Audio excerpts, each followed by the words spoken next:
자, 오늘 마태복음 2장은 때가 참에 아들을 보내사, 그런 제목으로 나누겠습니다. 이 말씀은 두말할 것도 없이 사도 바울의 말입니다. 사도 바울이 어디에서?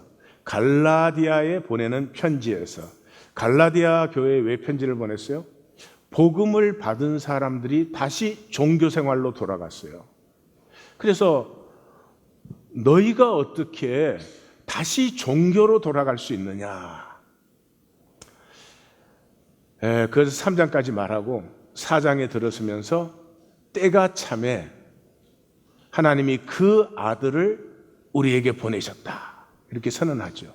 그 아들을 보내셔서 무엇을 하셨느냐? 우리를 자유케 하셨다.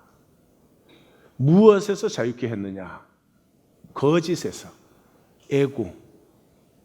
우리가 거짓으로 살아버려요. 무엇을 해도 상관이 없는데 거짓으로 살아버리면 내가 내 삶을 허무하게 만든 것 아니에요. 내가 내 삶을 가짜로 만든 것이니까. 가짜는 복이 될 수 없죠. 가짜 영원할 수 없죠. 그래서 일시적으로 살아있는 것 같지만 영원한 허무로 빠져버리는, 거기에서 우리를 자유케 했다. 그렇게 자유케 하면은 어떤 결과가 나타나느냐? 성령의 열매를 맺는다. 육체의 열매를 맺지 않는다. 육체의 열매가 뭐냐? 육체의 열매는 우상 숭배하고 음란하고 더러워가지고 원수 맺고, 어디를 가든지 원수를 만들어요. 싫어하는 사람이 꼭 있어. 그게 육체의 삶이에요. 그래서 분쟁하고 시기하고 다투고, 그리고 당짓고 갈라지고 투기하고 방탕한다. 그냥 리스트를 쓴 것 같죠? 자세히 읽어보십시오. 삶의 본질을 깨뜨린 분이에요. 어리석지 않습니까? 어디를 가도 자기가 싫어하는 사람을 만들어 놓고, 그 사람 딴 데서 만났으면 전혀 싫어하지 않을 거예요. 그냥 가까이서 만났다는 이유만으로 싫어하는 거예요.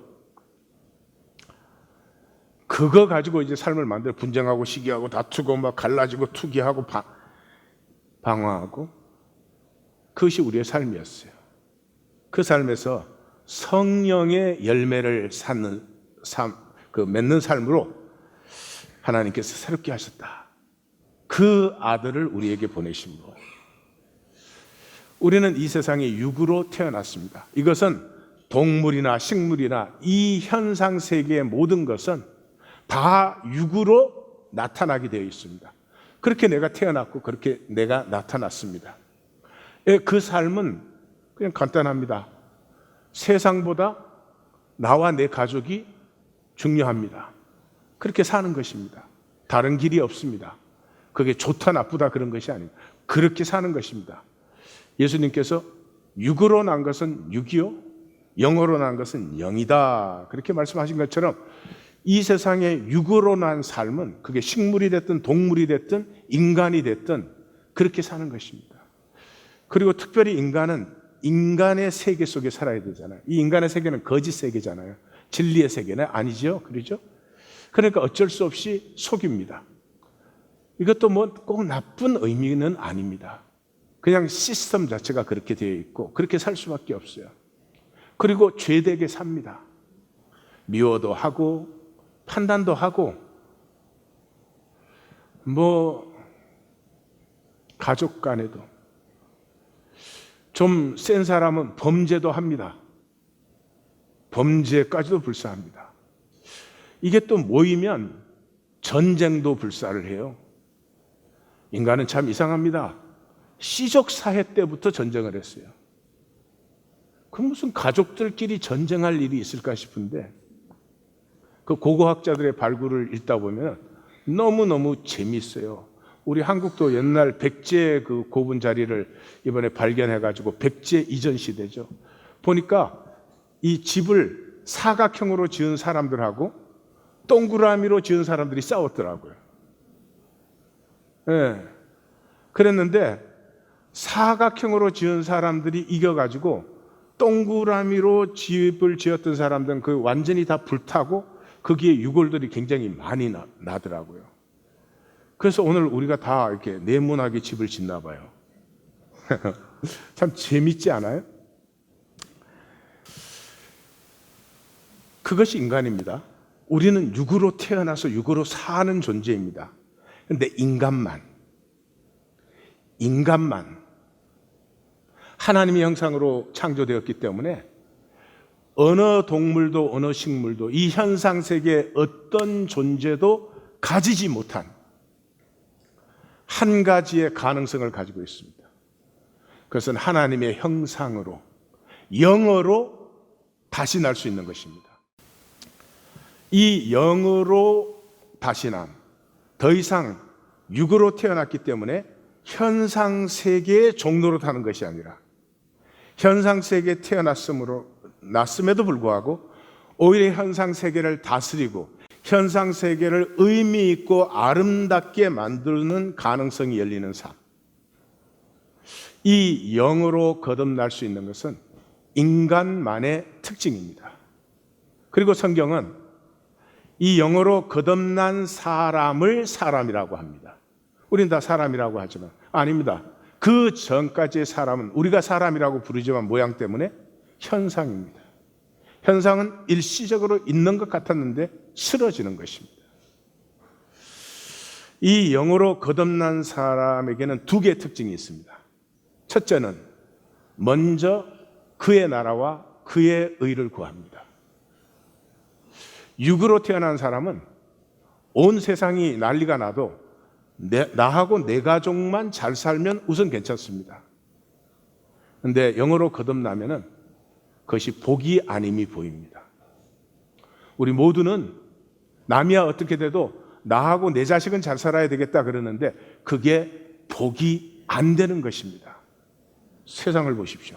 모두가 그렇게 사는데 재벌까지도 대통령의 자식까지도 복된 삶을 살지 못합니다. 복된 삶을 살지 못한다는 것은 욕심에 사로잡혀 삽니다. 욕심은 아무리 채워도 허무하거든요. 이 저주예요. 욕심에 사로잡혀서 살지 내 안에 있는 하나님의 형상, 이 생명, 하나님의 생명이 피어나는 그 보람과 기쁨을 누리지 못합니다. 그래서 이 사람은 먼저 그의 나라와 그의 의를 구합니다. 그렇기 때문에 두 번째, 주님의 기도가 자기 기도의 중심입니다. 어느 때까지 이 땅을 이 거짓 아래 두시겠습니까? 이 거짓의 압이 마귀가 온 세상 사람들을 괴롭히고 이 스스로 불쌍하게 살고 하나님의 복을 누리지 못하고 이렇게 아픔과 슬픔과 고통이 가득한 이 땅을 하나님 언제까지 그대로 두시겠습니까? 하나님의 통치는 언제 임하는 것입니까? 이 두 가지가 거듭난 사람의 특징입니다. 우리 모두는 그것을 원하죠. 성경 몰라도 원하는 것입니다. 보람 있게 살고 싶다. 내 삶과 존재가 가치 있고 싶다. 그럼에도 불구하고 왜 그렇게 살지 못하느냐? 이 유아적 자기중심성, 나르시시즘. 이 땅에 육으로 태어난 아기는 미성숙합니다. 인간적인 면에서만 미성숙한 게 아니라 존재적으로 미성숙해요. 그 아기는 자기밖에 몰라요. 엄마 아빠가 아무리 피곤해도 자기가 울고 싶으면 우는 것입니다. 그런 정도가 아니죠. 그때는 자기가 우주의 중심이죠. 자기가 배고프면 엄마도 배고플 것이라고 생각합니다. 자기가 아프면 온 세계도 아플 것이라고 생각합니다. 그래서 이 나르시시즘은 더불어 살기가 불가능합니다. 죄송한데요, 부부 사이에도 생존하기 위해서 협조하는 것이지 더불어 산다, 생명이 교통되는 기쁨, 너는 나에게 복이 되고 나는 너에게 복이 되고 너는 나로 행복하고 나는 너로 행복한, 그래서 모릅니다. 이것이 좀 잘한 것을 에고라고 합니다. 똑같습니다. 나르시시즘 똑같은데 이제 좀 자랐으니까 유치하게 굴 수 없잖아요.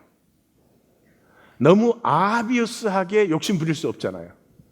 그러니까 교양이라든지 예의라든지 이런 것으로 겉만 슬쩍 가렸지 나르시시즘이에요. 이것이 세상을 사는 거짓 기제입니다. 예수님은 이것이 마귀에게서 난 것이고 이것으로 사는 모든 사람을 마귀의 자녀다. 우린 굉장히 마귀 그런 기분 나쁘시죠? 아닙니다. 세상 본질을 아시면 그냥 그렇다는 얘기예요. 이 사람들은 진리 자체가 없습니다. 그러므로 그냥 거짓에 살고 거짓에 종노릇하고 거짓으로라도 내가 잘났을 때 기쁠 뿐이고 그런 것이죠. 이것은 우리 개개인이 잘나거나 못나거나 그래서 해결될 수 있는 개인의 문제가 아니라는 데 문제가 있습니다. 이 개인의 문제라면 내가 지리산 들어가서 돌을 닦든지 그러면 될 수 있을지 모르겠어요. 이게 시스템의 문제라는 거죠. 우리의 인간 사회와 구조 자체가 그렇게 되어 있다는 거죠. 그래서 하나님은 딱 한마디입니다. 회개하라. 회개하라는 돌이키라는 것이에요. 지금 죄 지은 거 회개하라는 뜻이 아닙니다. 세상 나라의 육으로 살던 너희가 하나님 나라의 영의 세계로 들어오라는 말입니다. 천국이 가까이 왔다. 그러면 하나님 나라를 어떻게 들어가느냐? 하나님 나라를 들어가는 길이 말씀을 만나는 것입니다. 말씀을 만나면 말씀이 나를 붙듭니다.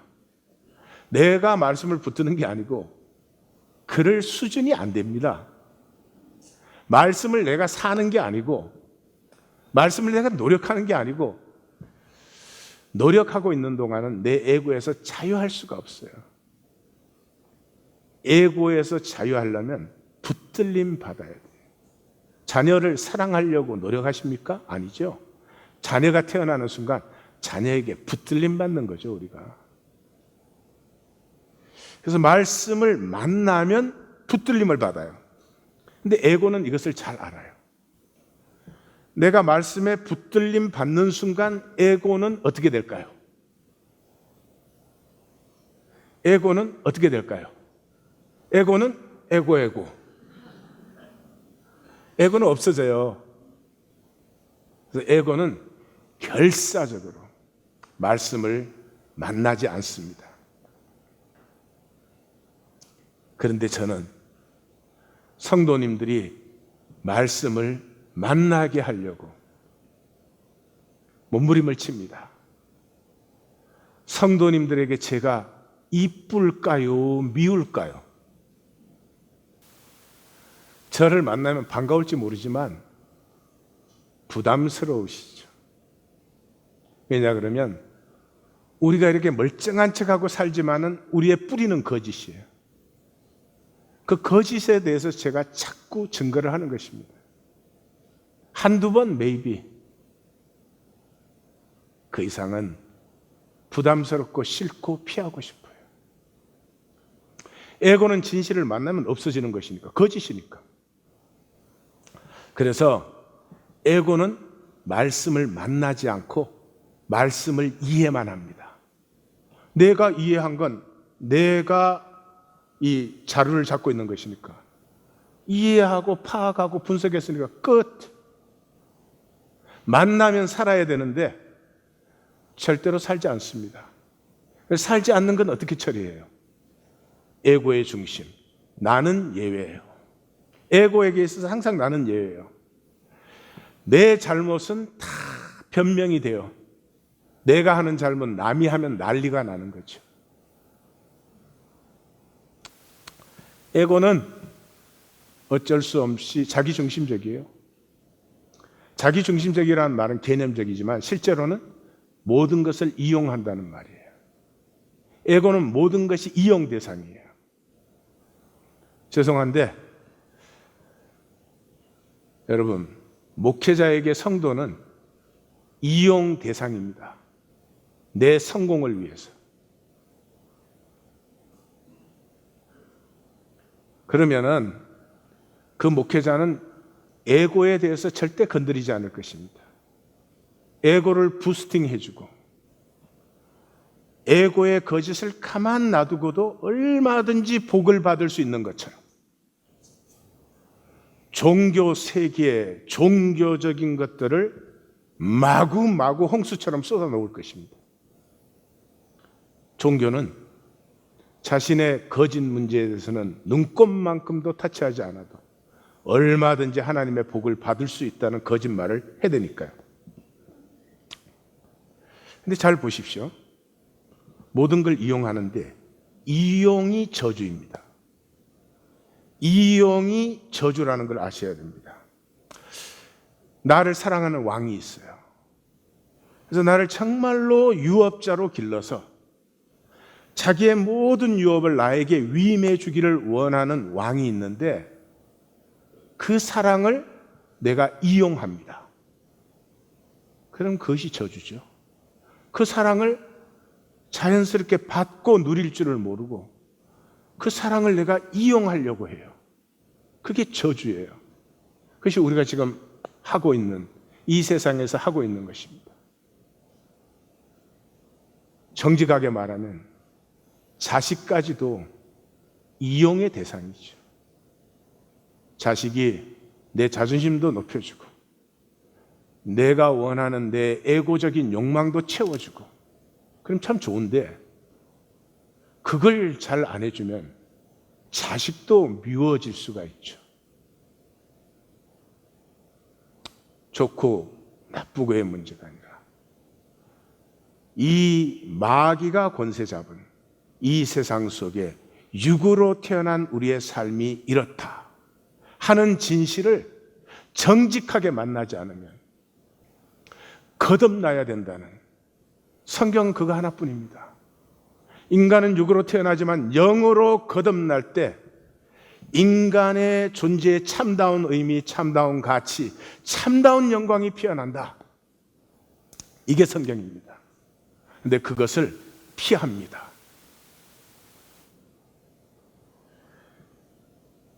창세기는 The Genesis of Heaven and Earth, 현상 세계, 이 물리적 세계의 출발을 선포합니다. 근데 이 하나님의 신비와 아름다움으로 창조된 이 전체, 이 카스모스, 늘 누리고 사랑할 수 있는 유일한 존재가 인간입니다. 근데 인간이 오히려 거기에 종노릇하고 있는 것이죠. 그래서 신약은 새로운 열림을 선포해 줍니다. 구약만으로도 우리가 말씀을 만나면 우리가 다 다윗이 될 것입니다. 그런데 우리 중에 다윗 같은 사람은 거의 없죠. 그래서 Genesis of Jesus Christ, 예수 그리스도의 시작이에요. 예수 그리스도의 무엇, 예수 그리스도의 육의 삶을 통해 나타났던 그 영적 세계, 아버지와 하나가 된 아버지의 통치가 나타나는 세계, Son of David, Son of Abraham, 아브라함에게서 시작되고 다윗에게서 뚜렷해진 그 세계가 세 번을 반복하여 드디어 완성된, 육으로 난 인간이 하나님의 생명, 하나님의 영광, 하나님의 아름다움을 누리는, 드디어 하나님이 뜻하시고 섭리하신 그 하나님의 후계자, 표현을 피하고 싶습니다마는 그게 정확한 표현입니다. 이 모든 하나님의 세계를 누리고 다스리게 하는, 더 아름답고 더 신비하게 축복해 주는, 이것은 인간만이 가능한 일이고 인간에게만 주어진 특권이요 축복입니다. 이것을 누리는 것을 복이라고 합니다. 그래서 이 14대가 세 번 반복된 42대의 족보를 적으면서 인간의 이기와 거짓밖에 안 보이는 역사, 지금 세상을 보면 뭐가 보입니까? 그거밖에 안 보이죠. 이기적이고 거짓말로라도 출세하고 성공하고 더 많이 가지는 것이 복인 것으로 보이지 않습니까? 그런 역사 속에 그것만 있었다는 것은 아니라는 거죠. 마태는 예수 그리스도를 만나고 자기의 정언을 시작하면서 우리 조상들의 그 수많은 역사가 떠내려간 역사 같으니 아니야. 결코 아니야. 인간이 무슨 짓을 해도 하나님은 하나님의 약속을 신실하게 가꾸어서 그 복이 이제는 우리 손에 쥐어지도록 그 나라가 우리 앞에 임해서 그냥 우리가 들어가기만 하면 아무 자격이 없어도 이제 천국은 침노를 당하고 있어. 그 얘기를 우리에게 전해주고 싶어 합니다. 자, 그렇게 약속이 이루어진 하나님의 역사는 무엇을 하는가? 죄에서 구원하는 것입니다. 이 죄는 도둑질, 사기 이런 것을 얘기하는 거 아니죠. 죄는 단절입니다. 단절. 단절된 곳에는 죄가 반드시 나타납니다. 그렇지 않습니까? 가족 사이도 단절돼 보십시오. 미움과 아픔이 나타나죠. 하나가 돼 보십시오. 사랑과 행복이 나타나죠. 근데 단절은 실제가 아니잖아요. 아니, 모든 것이 하나님으로부터 나왔고 모든 것이 하나님 밖에 있을 수가 없고, 그렇다면 단절은 실제가 아니죠. 에고의 거짓입니다. 에고만 나를 단절된 존재로 생각할 수 있어요. 그래서 남이 어떻게 살든 말든 나만 잘 살면 되는 것 같은 거짓 속습니다. 그 단절에서 우리를 다시 하나 되게 하심으로 구원하시는데 그 출발이 어디에서? 임마누엘. 하나님이 나와 함께 하시고 싶어 합니다. 여기까지 읽었을 때 가슴이 먹먹해오죠. 마치 이런 것입니다. 엄마가 자식이 태어났는데 버렸습니다. 사정이 있어서 버렸습니다. 30년 그 자식이 어디 있는지 알지 못하고 자기가 너무 힘들어서 관심도 없이 살았습니다. 그런데 30년 후에 그 자식이 30년 동안 엄마를 찾고 있다는 사실을 만났습니다. 그런 먹먹함이죠. 나는 하나님을 원하지 않았죠. 이용하고 싶어 했죠. 나 필요할 때 도와주시면 좋겠고 내가 원하는 것에 복을 주시면 좋겠지만 하나님과 함께하고 하나님과 같이 하고 하나님의 뜻을 살고 하나님의 뜻을 따르는 것은 내 관심은 아니었죠. 나에게 하나님은 이용의 대상이었는데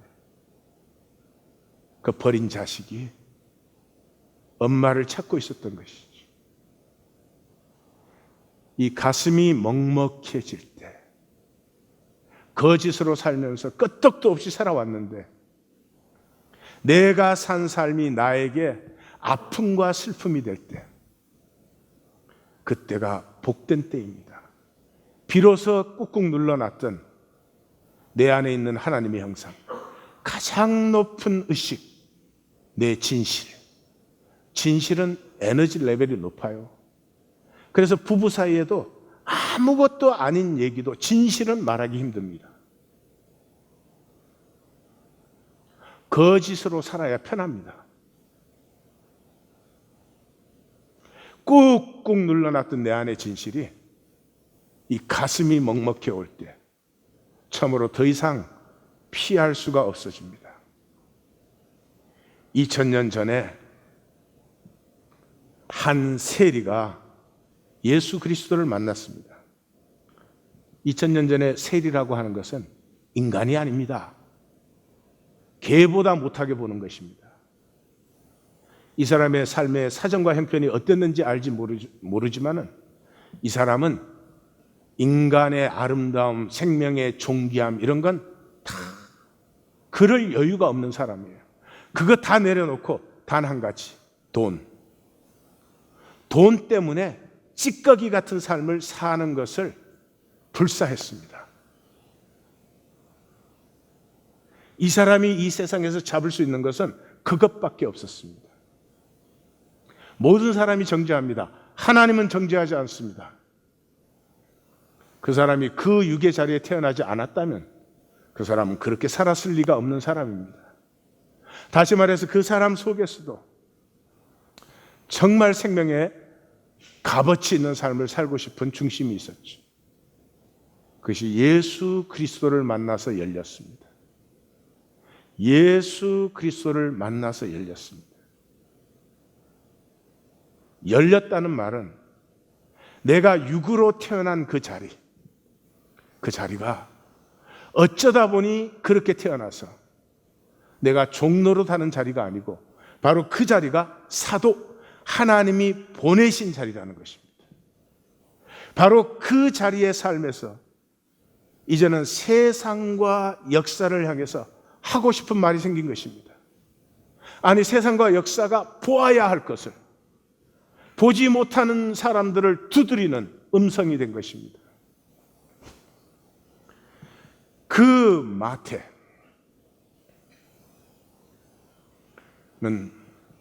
이 The Genesis of Jesus Christ, 예수 그리스도 안에 열린 영적 세계를 적으면서 조상들이 하나님 계시면 뭐하나 500년을 식민지 노릇하게 하고 그것도 그 앞에는 70년 포로로 잡혀가게 하고 하나님이 무슨 하나님,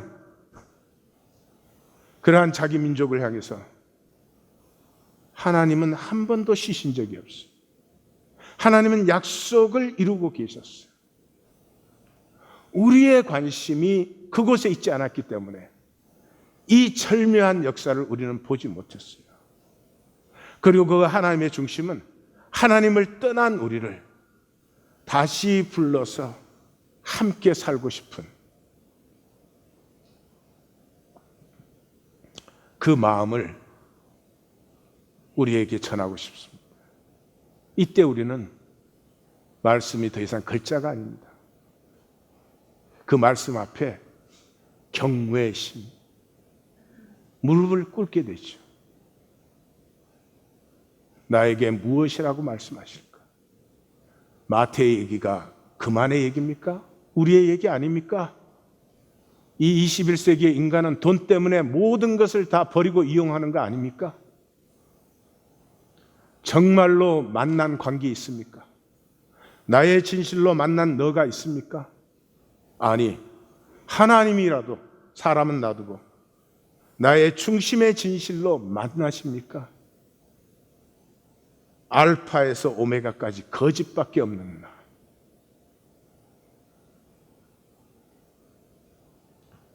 나 역시 그렇게 살다 가버리는 것이 아니라 내 삶이 이 역사와 이 세상을 향한 한 줄기의 촛불이 될 수 있는가? 말씀을 받고 싶은 마음, 기다리는 마음이 열립니다. 이 경외심, 사도행전 2장에서 성령이 임했을 때 뭐가 바람 같은 소리, 불 같은 것, 맨 그런 것 갖고 난리를 칩니다. 말씀을 만나지 않아요. 말씀은 성령이 임한 총 결과가 뭐라고요? 경외심이 생겼다는 거죠. The fear came upon every soul. 우리는 이거 사람마다 두려워하는데 뭐 무서워한 것 같아요. 경외심을 잃어버렸기 때문에 모든 걸 이용하려고 합니다. 풀 한 포기도 하나님이 창조하셨잖아요. 함부로 할 수 없어요. 내 마음대로 됩니까? 풀 한 포기가. 경외심이 회복되면서 Wonders and signs by apostles, 보내심을 받은 자. 내가 내 인생이 그냥 있는 것이 아니라 하나님께서 보내심을 받은 삶이 되면서부터 기적과 이사가 일어나기 시작합니다. 당연한 것인데 에너지 레벨에 낮은 사람들이 보면 에너지 레벨이 높은 사람들이 하는 것은 당연한 것인데 이적과 기사로 보이죠. 이것이 거듭남의 표적들입니다. 거듭난 남편이 있으면 아내는 종종 기이한 일을 만납니다. 이제까지 육의 세상에서 알지 못했던 일. 거듭난 부모가 있으면 아이들은 이 세상에서 이 욕망에, 이 저주의 욕망에 끊임없이 채우려고만 하는 그 세상에서 자유함을 얻게 되죠. 그리고 그들도 보내심을 받은 삶이 되죠. 복중의 복이죠. 마태는 예수 그리스도를 만나서 변화된 자기 자신을 보면서 이 일의 시작을 보고 있습니다. 온 세상이 가족조차도 단절된 이기와 욕심밖에 없는 그런 세상 속에서 모두가 그랬던 것은 아닙니다. 기억하십시오. 지금도 모두가 그렇지는 않습니다. 교회가 그렇지 뭐. 모든 교회가 그렇지 않습니다. 한두 교회는 하나님께서 포기하지 않은 자리가 있을 것입니다. 모든 가족이 다 단절된 삶 속에서 한 가족이 나타났습니다. 요셉은 종교적 율법을 지키면서도 그게 플러스해서 마리아와 그 잉태된 아기를 지키고 보호해주는 의가 더해진 사람이었습니다. 마리아는 시집가지 않은 여자가 임신하면 죽는 것입니다. 그 사회는 그냥 돌에 맞아 죽는 것입니다. 무슨 변명과 재판과 이런 것이 없습니다. 그런데 말씀을 전하는 그 주의 사자에게 주의 말씀대로 이루어지이다. 있었습니다. 노아의 시대에 노아가 있었던 것처럼 바로 이 두 사람을 통해서 드디어 여자의 후손이 육으로만 태어나는 이 세상 속에 그 육 속에 영이 열리는 역사가 일어났습니다. 마태는 우리에게 전해주고 싶어 합니다. 그 씨앗이 없었더라면 자기가 없습니다. 이후에 어떤 육체도 소망이 없습니다. 그와 동시에 역사를 봅니다. 로마의 서쪽은 로마의 제국이라고 불리는 그 광대한 영역에서는 유대인들이 없는 곳이 이미 없었습니다. 포로된 지 70년, 식민지 500년, 유대인들은 모든 땅에 있었고 유대인의 해당이 모든 땅에 있었습니다. 말씀은 감춰진 말씀이 아니었습니다. 그런데 말씀을 받은 자들은 그 말씀을 또 자기 이익을 위해서 이용합니다.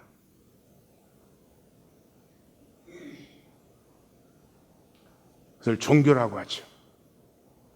그래서 말씀의 바깥, 말씀의 동쪽, 파르티아, 로마가 가장 무서워했고 저기에는 누가 사는지 알 수조차 없었고 온 세계를 정복한 로마가 거듭 정복에 실패한 로마의 동쪽. 근데 이상하지만 서방은 항상 인간 기술을 개발해 왔어요. 인간에게서 뭐를 개발할 게 있습니까? 인간이 하는 게 뭔데요? 잘나고 싶은 거 아닙니까? 나르시시즘. 난 너보다 잘났다 그거 아니에요? 잘난 사람이 뭐 정말 잘난 겁니까? 뭐가 잘났는데요? 그 영원히 잘난 겁니까? 정말 웃기는 일이에요. 자기만 그래요. 자기 자식, 내 자식은 남의 자식보다 잘나야 돼요. 독이죠, 독. 그 아이가 자기로 표현할 수 있으면 얼마나 사랑스럽고 복되고 얼마나 풍성한 유업을 누리겠어요. 근데 그 아이를 항상 남보다 잘난 사람으로 만들어, 그 독이죠, 독. 이 서쪽은 항상 인간 기술을 개발. 동쪽은 뭐예요? 자연을 항상 연구하고 관찰했습니다. 그래서 이 점성술이 로마의 동쪽에서 발달됐죠. 그래서 한국도 첨성대를 만든 것이 굉장히 이런 시간이었습니다. 자연을 알고 싶어 했습니다. 그래서 이 인간의 현상이 어두워진 시간, 현상이 깜깜해진 시간에, 이상하죠? 낮에 현상이 어지러울 때는 별빛은 보이지도 않습니다. 그러나 이 현상이 어두워졌을 때 그 무시하던 별빛은 너무나도 또렷하게 나타납니다. 인간이 아니고 자연을 보아왔던 사람들 중에서 무언가 하나님의 시간이, 하나님의 어떤 결정적인 시간이 임하고 있는 것을 본 사람들이 있었습니다.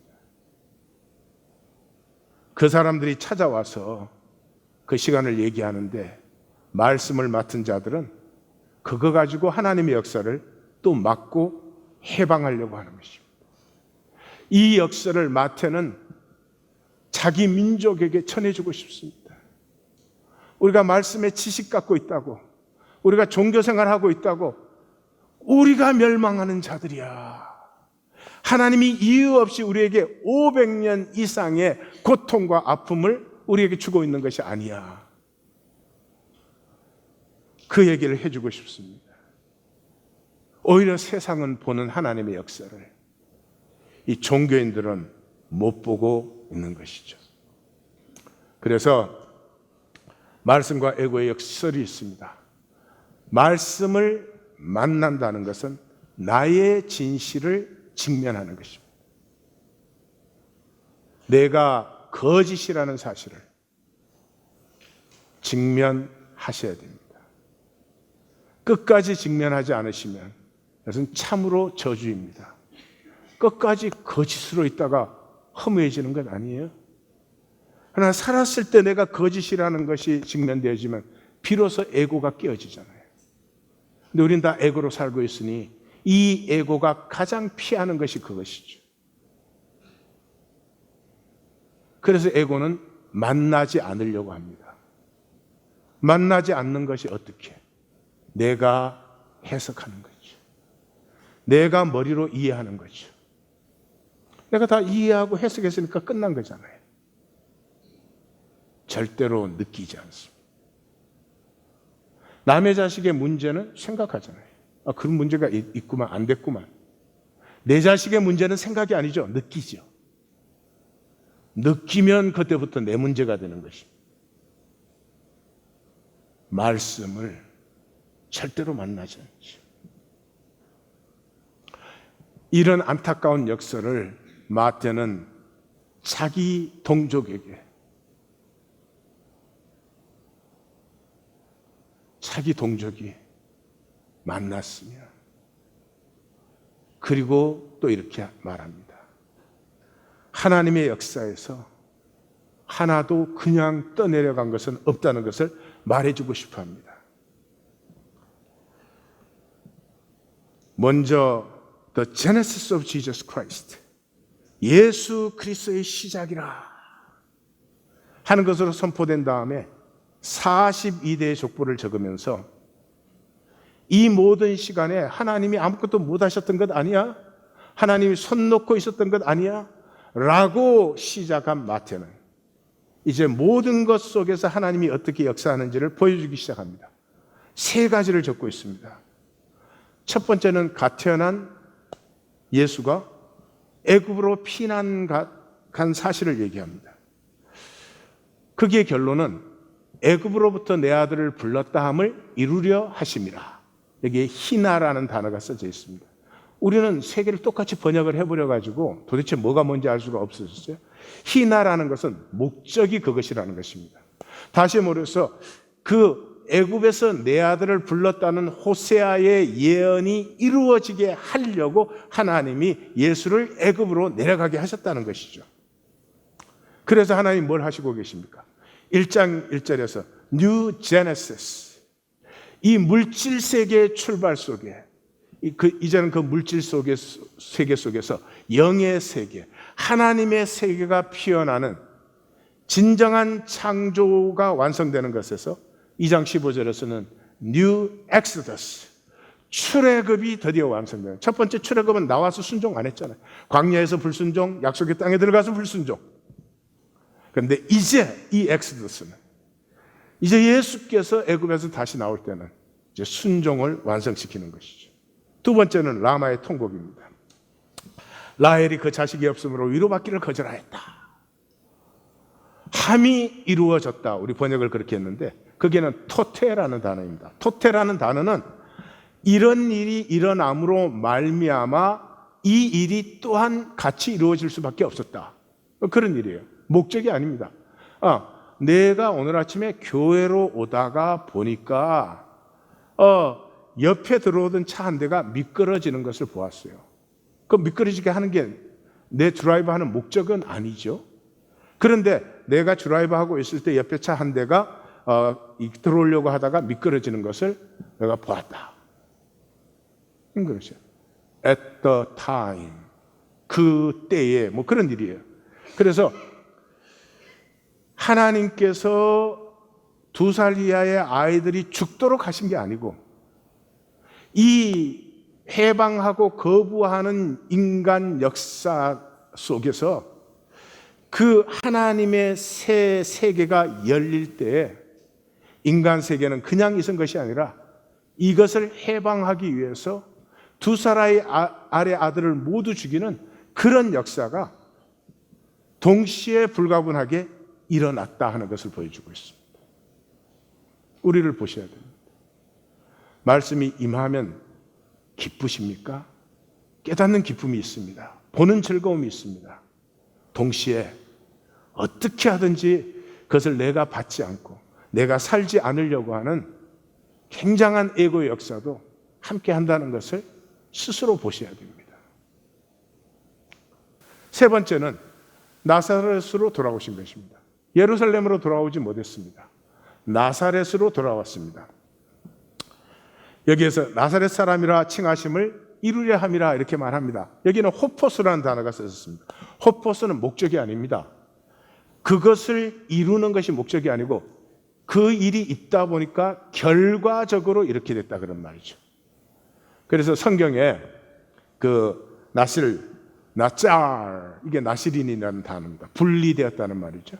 그 다음에 네셀 그러면 이 다 단어의 뿌리가 나잘입니다. 싹이나 가지. 이사야 11장 1절에서 이새 줄기에서 한 싹이 나며 그 뿌리에서 한 가지가 돋아나서 할 때 두 개다 네셀.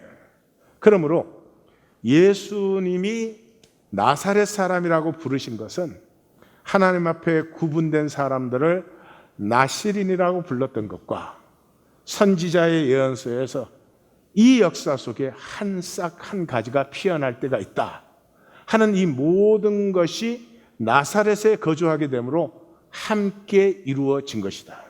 다시 말해서 우리의 삶에 우연은 한 가지도 없다는 것입니다. 어떤 일을 우리가 하고 있어도 그 일을 통해서 하나님 역사하고 계신다. 자기 동족을 향해서 마태는 핑계치 말라. 그 얘기를 해주고 싶죠. 그래서 이 마태복음 1장과 2장에서는 꿈의 현몽이 4번이나 나타납니다. 우리 현상 속에 에고로 사는 우리에게 꿈은 심리 분석 대상이에요. 왜 그런 꿈을 꿨지? 왜 그런 게 어지러웠지? 뭐 어릴 때 사탕 먹고 맞은 것 때문에 뭐 이런 거 하는 거예요. 그러나 거듭나면 우리의 삶의 모든 것은 하나님과의 교통입니다. 지나가는 바람 한 줄기에서도 하나님의 음성을 듣습니다. 하물며 꿈을 꾸었다면 저는 하나님이 무엇을 하고 계시는지, 하나님의 뜻이 무엇이라고 하는지 우리가 이제 정확하게 보기 시작하죠. 자, 상과 생명 표기를 제가 한번 이렇게 다이아그램으로 표현해 봤어요. 우연은 없어요. 내 삶에 어떤 것이 일어나든지 말씀의 조명 아래서 만나면 이 상황이 좋으냐 나쁘냐 해결하는 것이 아니고 내 생명을 장성케 하는 길이에요. 다시 말하면 이렇습니다. 에고로 사는 사람, 육으로 사는 사람은 중심이 허무해요. 비어 있어요. 중심이 없어요. 예. 그래서 욕심뿐입니다. 비어 있으니까 뭐든지 채우려고 합니다. 그러니 이 에고의 욕망은 좋은 건 다 가져야 돼요. 자기는 좋은 소리는 다 들어야 돼요. 실제도 아니고 망통도 아니고 망상도 아닌 그런 수준의 것을 우리가 평생 살고 있는 것입니다. 그리고 이게 비어 있으니까 이 사람에게는 상황뿐이에요. 내 주변의 상황뿐이에요. 그래서 이 상황뿐이기 때문에 좋으냐 싫으냐 이익이냐 손해냐 그거밖에 모릅니다. 그리고 뭐 내가 좋다 그랬다고 그 일이 진짜 좋은 일인지 아닌지도 모름에도 불구하고 좀 안 좋은 일이 생기면 고민하고 불안해하고 난리가 나는 것입니다. 안이 비어 있으니까 바깥에 가리기밖에 없어요. 가리기 제대로 안 돼요. 저 점선이잖아요. 가려도 우리 서로 다 알아요. 오로지 내 것 지키기밖에 없죠. 그러니까 거듭나면 내 중심에 예수 그리스도가 임하십니다. 예수 그리스도 안에서만 이 현상세계 속에서는 하나님이 창조하신 나가 비로소 피어나기 시작합니다. 갈라디아 2장 20절이죠. 내가 그리스도와 함께 십자가에 못 박혔나니 그런즉 이제는 내가 산 것이 아니요 오직 내 안에 그리스도께서 하신 것이요 이제 내가 육체 가운데 사는 것은 나를 사랑하사 나를 위하여 자기의 목숨을 버린 하나님의 아들을 믿는 믿음 안에서 내가 죽고 내 에고가 죽고 예수 그리스도가 임했는데 그 예수 그리스도 안에서 비로소 나는 믿음으로 살고 있습니다. 우연히 보내지지 않았다. 내가 이 땅에 태어난 것에는 하나님의 뜻이 있다. 그것을 살기 시작하는 거죠. 그러므로 예수 그리스도 안에 내가 중심이 되면서부터 생명이 피어나고 자라기 시작합니다. 그것이 성령의 열매입니다. 내 삶이 비로소 사랑과 희락과 화평과 오래 참음과 자비와 양성과 충성과 온유와 절제 나인 것이 좋아집니다. 내가 살고 있는 삶이 자랑스럽고 사랑스럽습니다. 계급장 더 이상 필요하지 않습니다. 남이 나를 어떻게 보느냐에 민감하지 않습니다. 내가 충족해지고 있으니까요. 이 삶은 열고 나누게 되어 있습니다. 이것이 우주 끝까지 열리고 자라나는 것입니다. 복 되시기를 주님의 이름으로 축원합니다. 자, 예수 그리스도를 만나면 예수 그리스도는 말씀이죠. 태초에 말씀이 계시니 이 말씀이 하나님과 함께 계셨으니 이 예수 그리스도를 만나면 처음으로 압니다. 나는 사라지지 않는 영원한 빛입니다. 이 생명이 사람들의 빛이요 그랬죠. 이 생명이 사람들의 빛이요. 하나님이 우리를 생명으로 만드셨다는 말은 그 생명은 보이지 않는 것이죠. 그 생명이 육체로 나타나는 경계선이 빛이죠. 그래서 나는 사라지지 않는 영원한 빛이에요. 그런데 빛이 어둡다는 말은 예수님만 하신 말씀이에요. 참 이상하지 않아요? 저주는 빛이 어두운 것입니다. 이렇게 말씀하십니다. 눈이 나쁘면 그 전에 눈이 좋으면 그렇게 눈이 좋으면 뭐예요? 전체가 보여요. 눈이 좋으면 영원히 보여요. 눈이 좋으면 실제가 보여요. 눈이 나쁜 눈은 뭐예요? 상황에 코가 빠진 거예요. 여러분 책상 앞에 바짝 눈을 들여다 보십시오. 뭔가 보이는 것 같지만 아무것도 못 보죠.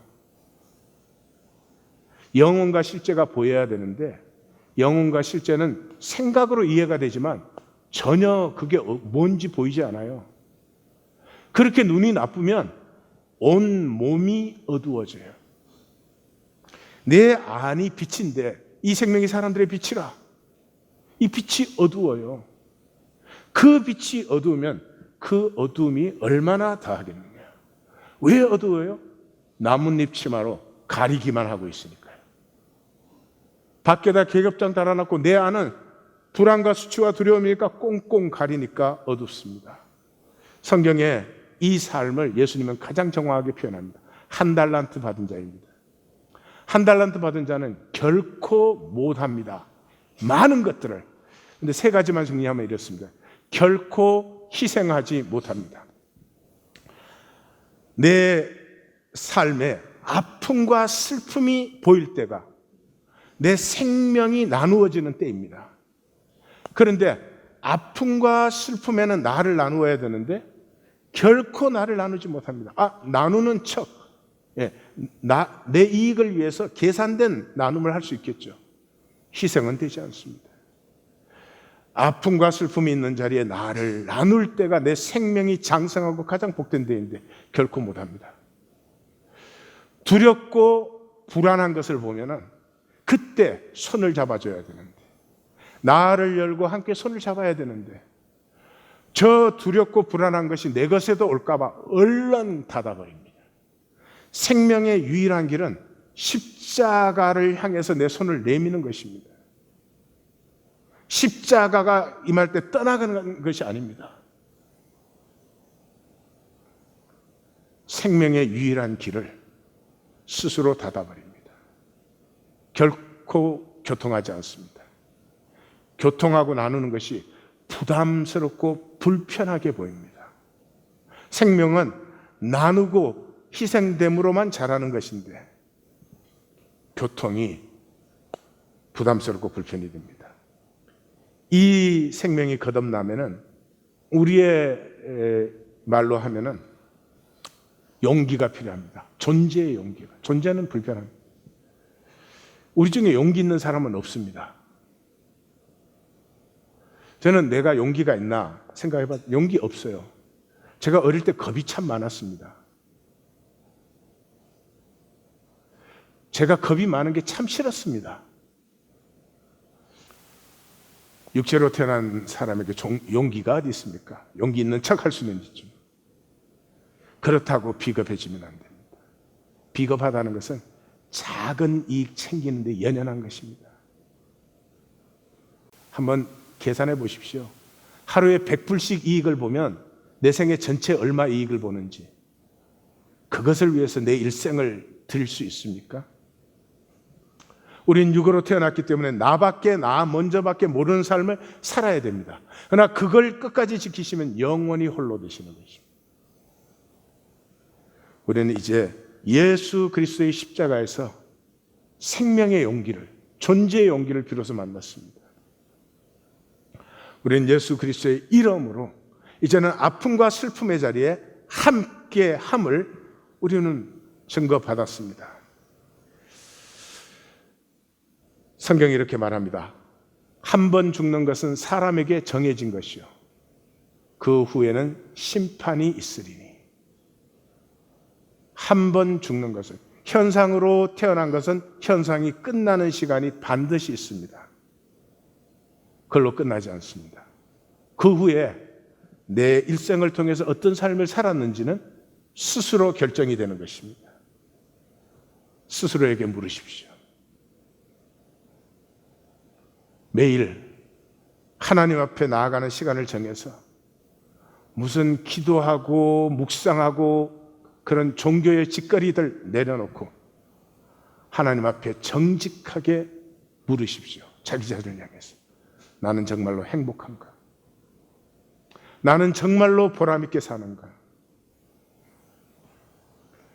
비로소 내가 내 자신인 것이 좋아지고, 내가 이 역사와 세상 속에 보내심을 받은 무언가 가치와 의미가 되고 있다는 것을 느끼실 때 비로소 하나님의 창조와 섭리가 무한 감사하고 찬양이 열릴 것입니다. 그 자리에 결코 거짓으로 들어갈 수 없습니다. 오직 중심의 진실로만. 기도하십시다.